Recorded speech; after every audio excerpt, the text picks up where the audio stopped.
আজকে আমার আলোচনার বিষয় পুরুষের বীর্য মেয়েরা খেতে পারবে কিনা এবং খেলে বাচ্চা গর্ভে আসবে কিনা।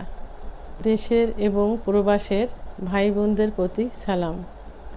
আসসালামু আলাইকুম। আমি প্রভাষক ডাক্তার রিক্তা পারভিন, চেম্বার সেবা হোমিও কমপ্লেক্স অ্যান্ড সেবা ডিজিটাল ল্যাব, উপজেলা মডেল মসজিদের পূর্ব পাশে, শিমুলিয়া, মাগুরা।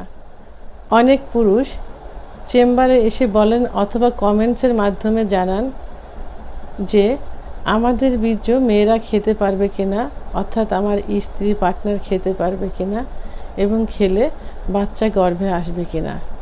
এই বিষয়টা নিয়ে আজকে আমি আলোচনা করব। আমাদের আগে জানতে হবে আসলে বীর্যটা কী। বীর্যটা হলো এক প্রকার জৈব তরল পদার্থ, যার মধ্যে অসংখ্য শুক্রাণু থাকে। যে শুক্রাণু সহবাসের সময় স্ত্রীর ডিম্বাণু এবং পুরুষের এই শুক্রাণু মিলিত হয়ে বাচ্চা উৎপাদন করে থাকে। তাই এটা এই বীর্যতে কি থাকে? এই বীর্যতে পর্যাপ্ত পরিমাণে শুক্রাণু সহ জিঙ্ক, ম্যাগনেসিয়াম, পটাশিয়াম, ফ্রুক্টোজ থাকে, যা স্কিনের বা ত্বকের জন্য খুবই কার্যকারী উপাদান। পুরুষের বীর্যের যে পরিমাণ প্রোটিন থাকে, ডিমের সাদা অংশে সেই পরিমাণ প্রোটিন থাকে। তাই সুস্থ পুরুষের, অর্থাৎ যে পুরুষের শরীরে সিফিলিস, গনোরিয়া, এইডসের কোনো জীবাণু নেই, সেই পুরুষের বীর্য মহিলারা পান করলে কোনো ক্ষতি হয় না। কিন্তু যদি সিফিলিস, গনোরিয়া, এইডস থাকে, তাহলে পান করলে সেই মহিলার শরীরেও এই রোগগুলো জড়িয়ে যাবে। শুধুমাত্র মহিলারা পুরুষদের, অর্থাৎ স্বামীদের, পার্টনারদের মন রক্ষার জন্য, তাদের ভালোবাসা বেশি করে দেওয়ার জন্য, আনন্দ দেওয়ার জন্য যৌন মিলনের সময় অতিরিক্ত এক্সাইটেড হয়ে এই কাজটা করে থাকে। অর্থাৎ তার পার্টনার বা তার স্বামীর বীর্য অনেক সময় মুখের ভিতর নিয়ে পান করে থাকে। এটা সাধারণত ভালোবাসার বহিঃপ্রকাশ স্বরূপ। তো বন্ধুরা, এখন কথা হলো যে এই যে পুরুষের বীর্য আসলে পান করা ঠিক না। এটা ইসলামিক শরিয়ত অনুযায়ীও ঠিক না। তবে অনেক মহিলারা শুধু যৌন মিলনের সময় স্বামীকে সুখ দেওয়ার জন্য এই কাজটা করে থাকে।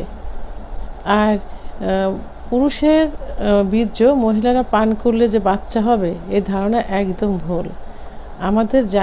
আমরা সবাই জানি এবং আমাদের জানতে হবে যে শুধুমাত্র যৌন মিলনের সময়, তাও নির্দিষ্ট একটা সময়ে তার স্বামীর বীর্য এবং তার ডিম্বাণু একত্রিত হয়ে বাচ্চা উৎপাদন করে। সেহেতু পান করলে কখনোই বাচ্চা উৎপাদন হবে না। কারণ এটা কোথায় যাচ্ছে? এটা স্টোমাক, অর্থাৎ পাকস্থলীতে যাচ্ছে। আর পাকস্থলীতে কখনো তার ডিম্বাণু আসার কোনো ওয়ে নেই বা পথ নেই, সেহেতু কখনোই বাচ্চা হবে না। তো যেসব পুরুষ ভাইয়েরা আমাকে কমেন্টসের মাধ্যমে জানতে চেয়েছেন, সরাসরি চেম্বারে এসে জানতে চেয়েছেন, এবং সর্বোপরি যারা জানে না এবং একটা কৌতূহল থেকে থাকে, তাদের জন্য আমি বলবো যে স্বামীর বীর্য ইসলামিক আইন অনুযায়ী পান করা, খাওয়া ঠিক না। তবে স্বামীকে আনন্দ দেওয়ার জন্য, স্বামীর মন রক্ষা করার জন্য কখনো কখনো এটা মেয়েরা করে থাকে, স্বামীর মন রক্ষা করার জন্য। কারণ অধিকাংশ স্বামী পছন্দ করে যে বীর্যপাত হয়ে যাওয়ার পর তার স্ত্রীর মুখে কিছুটা বীর্য দেওয়া। এটা সবার ক্ষেত্রে না, সবাই এটা করে না। আর তাদের যে ধারণাটা যে মুখের ভিতর বীর্যপাত করলে, খেয়ে ফেললে স্ত্রীর বা পার্টনারের বাচ্চা হবে, তো এটা কখনোই সম্ভব না। কারণ বাচ্চা হবার ওয়ে বা রোড এটা না। বাচ্চা হওয়ার ওয়ে এবং রোড হলো যোনিপথ, যেখান থেকে স্বামী স্ত্রীর ডিম্বাণু এবং শুক্রাণু মিলিত হয়ে বাচ্চা উৎপাদন হয়। তো তো বন্ধুরা, আমার ভিডিওটি সম্পর্কে যদি কোনো মতামত থেকে থাকে তাহলে অবশ্যই কমেন্টসের মাধ্যমে জানাবেন। আর ভিডিওটি ভালো লাগলে লাইক, কমেন্ট, সাবস্ক্রাইব করে আমার সঙ্গে থাকুন। আল্লাহ হাফেজ।